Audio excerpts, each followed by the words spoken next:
नमस्कार। आज हम एक कहानी की गहराई में उतर रहे हैं। इसका स्रोत है thedeadspouse.pdf। कहानी है बैरी की, जो झील किनारे अपने कैबिन में अकेला है, दुखी है। उसकी पत्नी नीना की एक कार एक्सीडेंट में मौत हो गई है। लेकिन ये बस यही तक सीमित नहीं है। कहानी में कई परतें हैं जो हमें बिल्कुल अलग हकीकतों तक ले जाती हैं। जी हाँ, बिल्कुल। और पहला बड़ा मोड़, मतलब चौंकाने वाला मोड़ तब आता है जब एक शाम दरवाजे पर नीना खड़ी मिलती है, जिंदा। जिंदा कैसे? वो बताती है कि वो एक दूसरे ब्रह्मांड से, एक समानांतर दुनिया से आई है, जहां एक्सीडेंट तो हुआ पर उसमें मरा बैरी वो नहीं। अच्छा, तो मतलब वो दूसरी दुनिया की नीना है। हाँ, और उसने यहाँ आने के लिए एक डिवाइस यूज किया, एक पोर्टल डिवाइस। उसके पिता ने बनाया था, जो एक साइंटिस्ट थे। ये समानांतर ब्रह्मांड का आइडिया, कहानी इसे कैसे दिखाती है? सिर्फ एक प्लॉट ट्विस्ट की तरह, या इसका कोई गहरा मतलब भी है? देखिए, कहानी के हिसाब से ये पोर्टल डिवाइस एकदम मिलती-जुलती हकीकतों के बीच काम करता है। मतलब ऐसी दुनियाएं जहां शायद बस कुछ फैसले या घटनाएं अलग हुई हों। तो ये सिर्फ कहानी को आगे नहीं बढ़ाता, ये सवाल खड़े करता है पहचान पर, दुख पर। क्या ये नीना वही नीना है जिसे इस बैरी ने खोया था?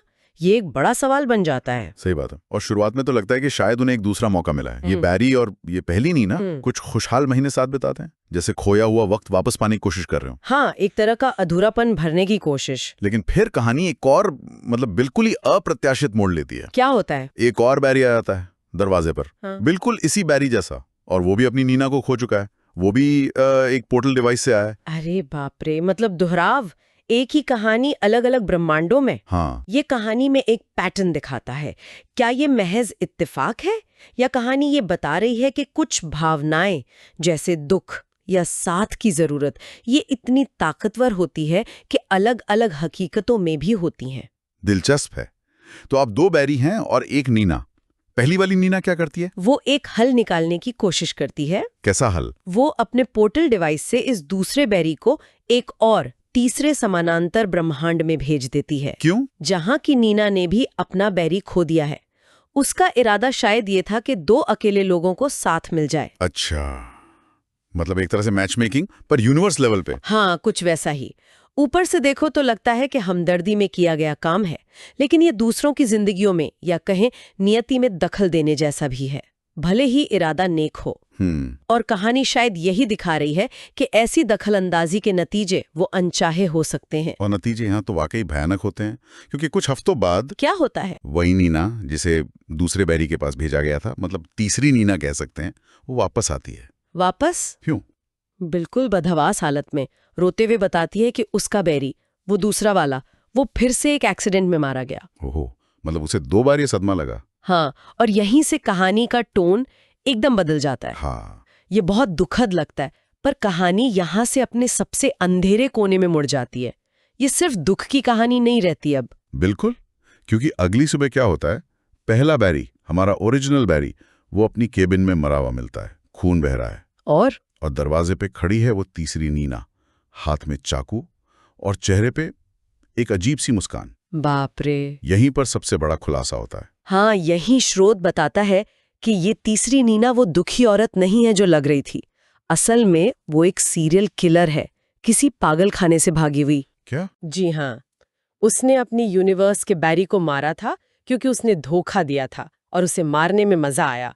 फिर उसने दूसरे वाले बैरी से प्यार का नाटक किया और उसे भी मार डाला। और अब इसने पहले वाले बैरी को भी मार दिया। हाँ, जिसे हम शुरू से फॉलो कर रहे थे। ये तो रोंगटे खड़े कर देने वाला खुलासा है।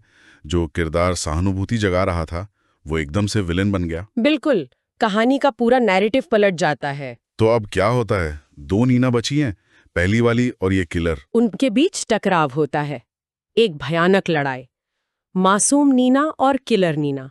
और अंत में किलर नीना पहली, मतलब असली मासूम नीना को मार देती है। हे भगवान! कहानी यहाँ भी नहीं रुकती। नहीं। ये चक्र चलता रहता है।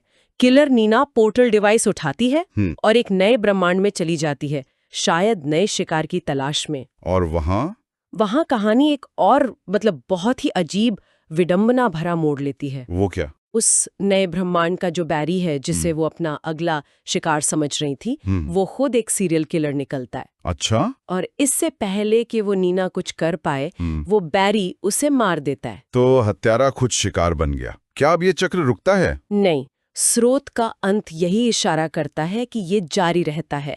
वो किलर बैरी डिवाइस लेता है, अगले ब्रह्मांड में जाता है नए शिकार के लिए। और वहां जैसे ही वो पहुंचता है, उस नए ब्रह्मांड में एक और किलर नीना है, जिसने अपने बैरी को पहले ही मार दिया है और वो उसे देख रही है, हमले के लिए तैयार। तो ये तो कभी ना खत्म होने वाला सिलसिला बन गया। हाँ बिल्कुल, हत्यारे अलग अलग यूनिवर्स में एक दूसरे को ढूंढ रहे हैं और मार रहे हैं। तो एक कहानी जो दुख और दोबारा मिलने की उम्मीद से शुरू हुई थी, वो समानांतर ब्रह्मांडों के जरिए पहचान, धोखे और हिंसा के एक कभी न खत्म होने वाले अंधेरे चक्र की पड़ताल बन जाती है। जी हाँ, और ये हमें एक बहुत ही गहरे सवाल के साथ छोड़ जाती है। कहानी का अंत जहाँ हत्यारे ही एक दूसरे का शिकार बन रहे हैं, क्या ये इन समानांतर दुनियाओं की निराशाजनक प्रकृति को दिखाता है कि वहाँ बस यही है, या फिर ये इन किरदारों की अपनी अंदरूनी हिंसा है, उनकी नियति है जो हर ब्रह्मांड में उनका पीछा कर रही है? क्या कहानी के अपने तर्क के जाप से इस दुष्चक्र से बाहर निकलने का कोई रास्ता है भी, या ये बस चलता ही रहेगा? ये एक विचार है जिसके बारे में सोचने के लिए कहानी हमें छोड़ जाती है। अगर आपको ये वीडियो पसंद आया तो वीडियो को लाइक करें और चैनल को सब्सक्राइब जरूर करें। और यही कहानी अगर आप इंग्लिश में सबटाइटल के साथ देखना चाहते हैं तो मेरे इंग्लिश चैनल स्टोरी ग्लाइडर को जरूर चेक करें। मैंने चैनल का लिंक डिस्क्रिप्शन में दे दिया है। वीडियो देखने के लिए आपका बहुत बहुत धन्यवाद।